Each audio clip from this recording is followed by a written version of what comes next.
The previous video was about escaping gravitational pull. I guess this video is about not escaping gravitational pull. Let's talk about black holes.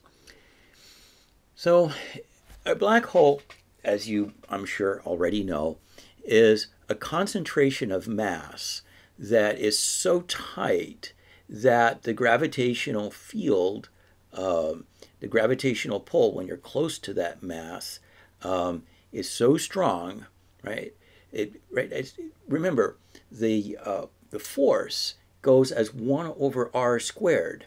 So when r gets small, when you get close to that concentrated mass, 1 over r squared starts to get really, really big. And theoretically, a black hole is so tiny that that r goes to 0. And 1 divided by 0, at least when you approach it that way, is infinite.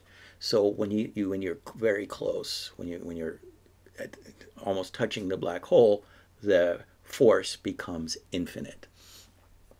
Now, that's pretty cool, but let's figure out something kind of useful.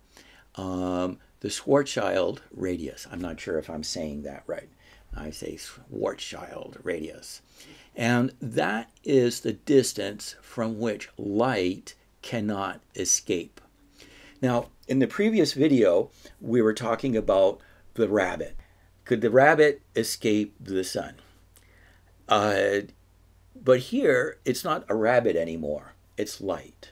And light is starting out with the speed of light, which is fast, right? Here it is. The speed of light, 3 times 10 to the 8th meters per second. Now, the treatment we're about to do is totally classical. In a sense, what we're doing is wrong. But interestingly enough, we are going to get the right answer.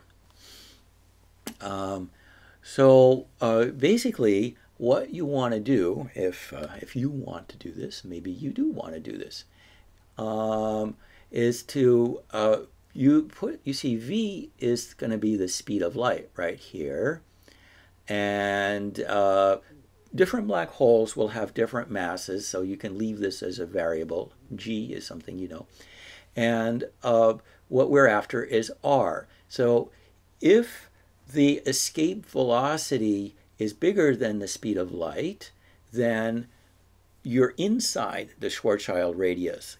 Nothing can escape, not even light.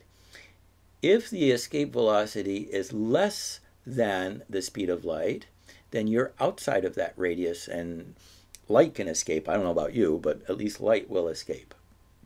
So r is the r that you get when you set v equal to the speed of light. So go ahead and do a little algebra. You can stop the video, and I'm going to show the answer. And so here it is. So we've put c equals the square root of 2g. m2 is now going to be the mass of the black hole. And then here is r, the thing that we're after. So you do the algebra and you get your answer, 2g m2 over c squared.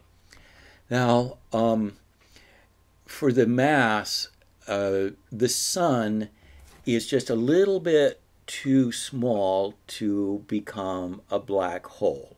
So if you want to talk about kind of the smallish end of black holes, put in something like 3 times the mass of the sun, and that will give you a reasonable number for the radius. So what this represents is how close you can get to that black hole and still be able to back off, or at least light will be able to get away.